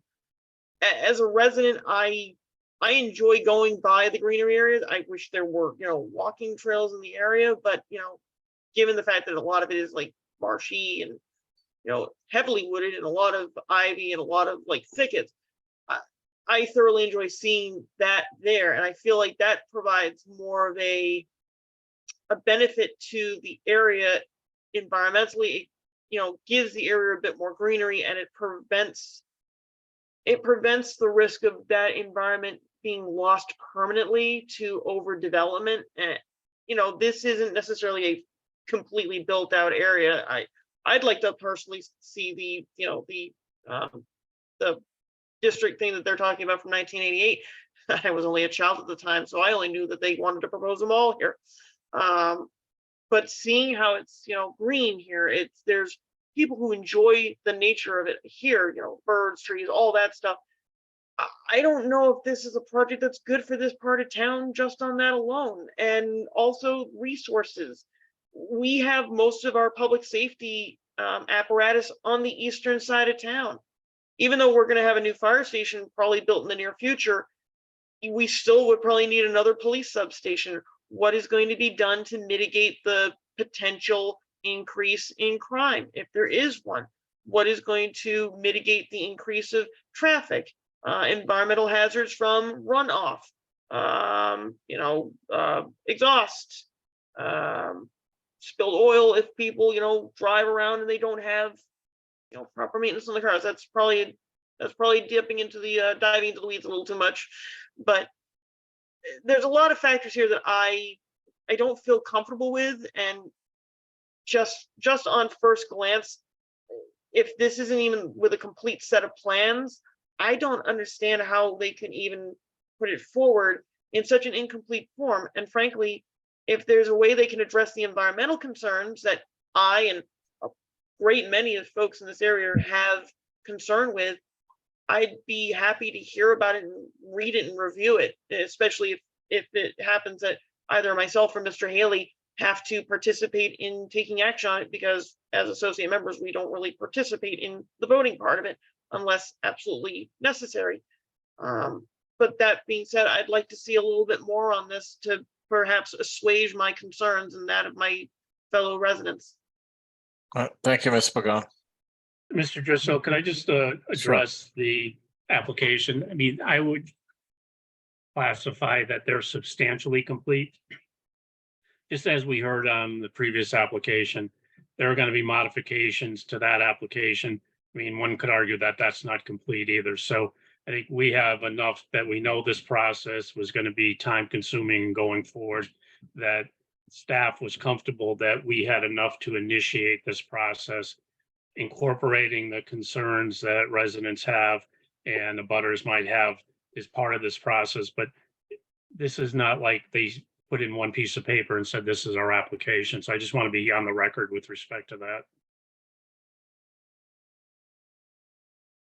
Any last, you know, we do need more info. We do need info on the legal end of it, the MIPA, you know, all that stuff. So when do we think we could continue this to? The staff have Attorney Brennan, go ahead. I'm sorry. Okay, yes, so I just, before I lose the opportunity, I just point of clarification. Mr. Rulli and Mr. O'Brien, by the way, have been very, very good to work with, very helpful. And we have found a copy of what I think you're referring to, Mr. Rulli, by the master plan. Now, we have the original subdivision plan, which I can send to you as a PDF. We didn't have immediate access to the quote master plan, but we found that now. So we will be able to provide those two things to you shortly. And on Mr. O'Brien, when you were talking about the prior decisions, were you looking for hard copies of the actual decisions? Hard copies or PDFs, whatever's Oh, yeah, easier. well, I'm that's what I mean, happy. yeah. I'm happy to take any PDF or anything that you believe can help your application. Okay, so I can provide those earlier decisions. As a, you know, they are a matter of public record, and I have copies of them, and I'll get those to you. Thanks.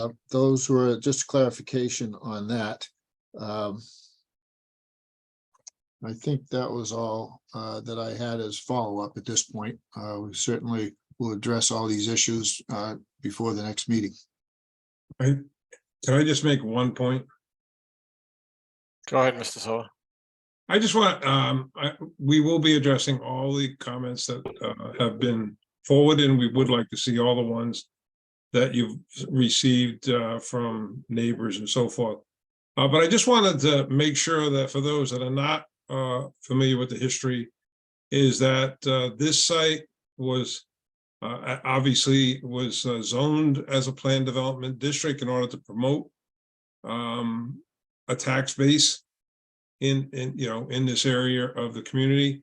And it is this developer, Claremont, who was responsible for extending sewer 3 miles over to this side of Bridgewater, and also extended a water main over 1 mile. And these went across from across Route 24 bridge. The water main went all the way out to Old Pleasant Street. And the sewer main went all the way up to North Street, at North and Birch Street. And those were done at his expense. And those infrastructure improvements are what sparked the other kinds of development and tax base initiatives that took place on Elm Street, in which we have had tremendous success along Elm Street with the developments that have occurred there. So I just wanted to make sure that it's not in a vacuum, that you understand the history of this the site. Thank you, Mr. Sola. If there's no additional board comment at this time, this is something, again, we're going to separate out and try to have on its own meeting, where we can have plenty of time for public comment and review. Do you folks think that you'd want to be on the first meeting in June or the first meeting in July, Mr. Attorney Brennan? Well, I gotta weigh in a little bit on the, with Mr. Silver on the engineering end of it. I don't want to speak for him and box him into something that can't be met, but if Silver Engineering's comfortable with the June 7th date,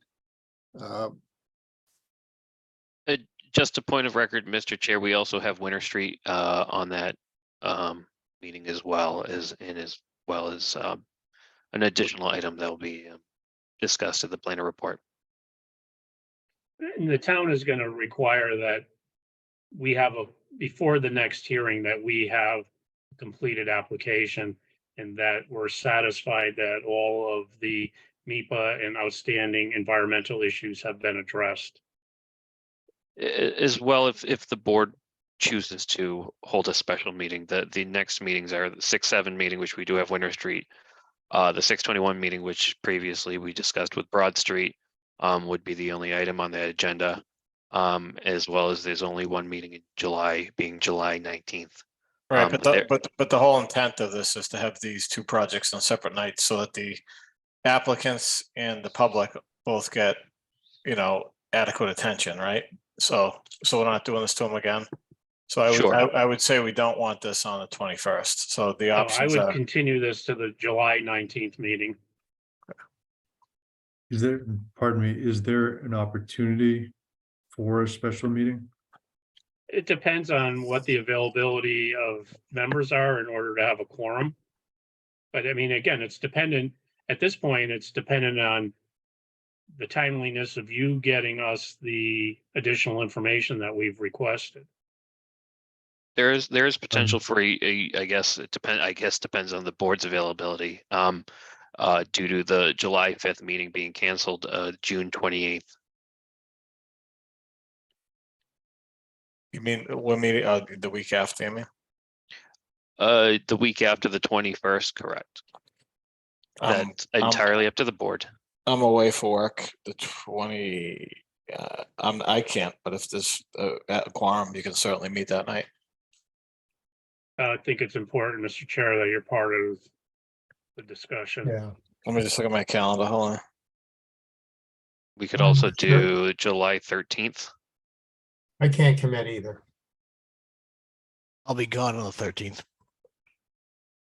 Can you guys do Thursdays, Fridays, Not doing Fridays. Sunday mornings?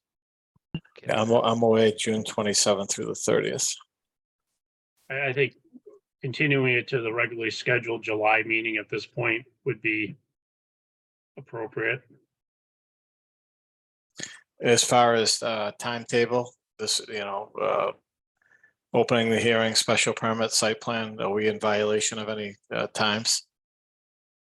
No, because site plan review through Mass General Law does not have a time limit, and special permits, it's when the public hearing is closed that the board has to render a decision in a certain amount of time.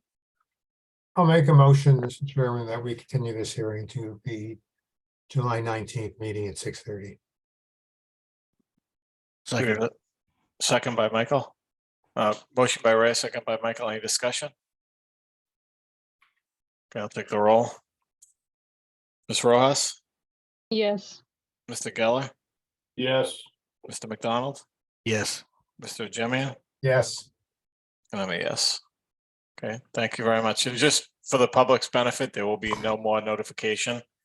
So July 19th at 6:30 is when we'll reconvene, and there will be ample time for public comment.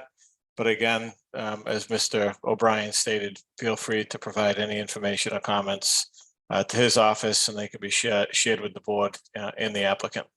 As well as the plans are available online. I will put a link in the chat just so you're aware. So if there's any updated plans, they will be provided to the board as well as provided to the online as well. So if anyone has any comments on new plans and new information provided, you can also check it out there.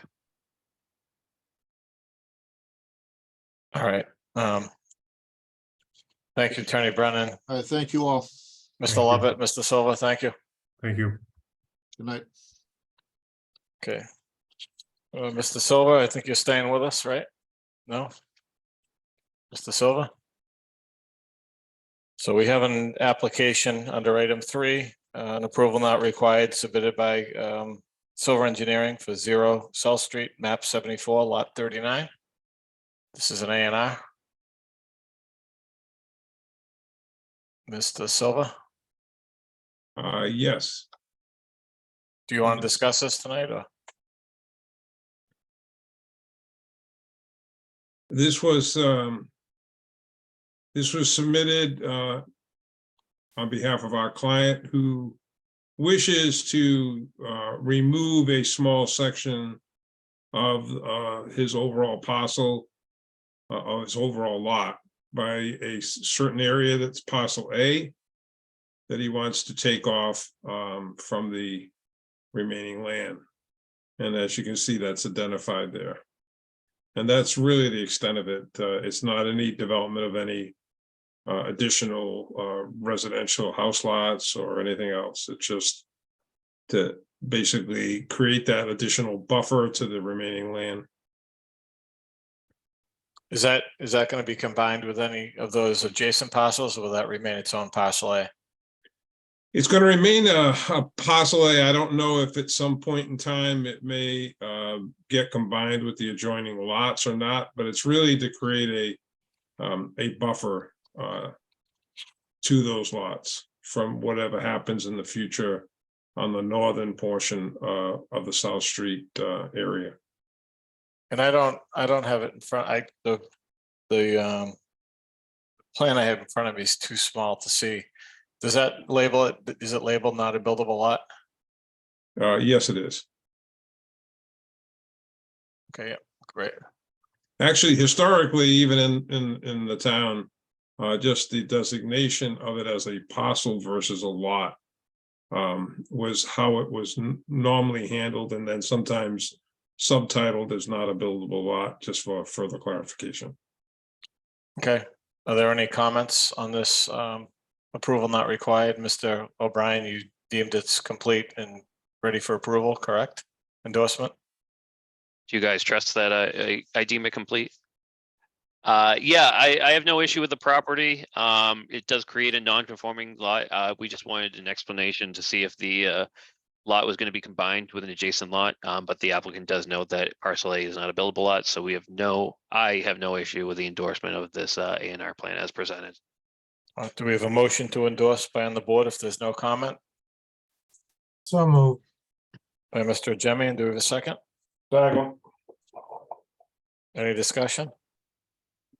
I'll take the roll. Mr. Jemian, Yes. Mr. McDonald, Yes. Mr. Geller, Yes. Ms. Rojas, Yes. and I'm a yes. Okay, thank you very much. Thank you. Item 4, other items on the excuse me. Item 4, other business. Planning board minutes dated February 15th, 2023. Did everybody have a chance to read them? Do we want to vote or do we want to continue?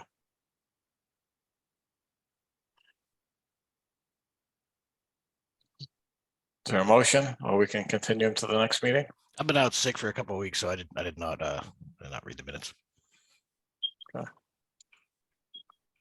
Anyone else? I'll make a motion to continue. All right, so we don't need to vote on that. We'll just continue them to the next meeting if everybody's okay with that. All right. Board items for the next meeting, Mr. O'Brien. Yeah, I just wanted to discuss some good things with you guys. I had this on the agenda because I didn't know what the outcomes or when things were going to be pushed to. But we're looking at the next meeting to be June 7th. We have Winter Street on for that meeting, as well as we have Attorney Rollins requesting that we go into executive session for that meeting as well. We have a couple of A&R plans that I'm looking over right now that may be on the agenda, as well as if I did deem them complete or not. But we are looking to go into executive session at that next meeting. Okay, and then next item, either any board, Mr. Jemian, any update on the tree committee, any other committees or boards that would like to? Yeah, some of us, just quickly, some of us met with town manager and he's agreed to reinstitute the forestry department. And we will hire a person that will either be forestry tree specialist or a combo tree warden for the town going forward. And that would include getting a bucket truck for the department. Very positive. Assuming we get this done in the next few months, it'd be great, but we're moving forward on it. That's it. Any other board committee planner reports, Mr. Rulli or Mr. O'Brien? Nothing. No. Mr. O'Brien, you good? I'm good. Any board comments before we wrap up? All right, I'd just like to apologize to the public. I know a lot of you came out here tonight hoping to make comments on these projects. There'll be plenty of time. Trust us. I think, this board really relies on public comment and wants as much public comment as possible. And that's why we want to have this initial hearing, just to try to give some preliminary feedback and then separate these two applications out so that we can give appropriate time to both the applicant and to the public and make hopefully the best decisions possible. So without anything else, if there's a motion to adjourn. Well, first, Mr. Chairman, this was a difficult meeting. You ran a good meeting. It must be the headset. By all means. You look sharp in it too. I got a plane coming in on runway 1, so. Yeah. All right, I'll make a motion to adjourn. do we have a second? Second. So a motion and a second, and discussion. Motion by Mr. Jemian, second by Mr. Geller. Any discussion? I'll take the roll. Ms. Rojas, Yes. Mr. Geller, Yeah. Mr. McDonald. Yes. That was a yes. Yeah, sorry, just coughed. Yeah. Mr. Jemian, Yes. I'm a yes. Good night, everyone. Good night. Have a Thank good you. one. Night.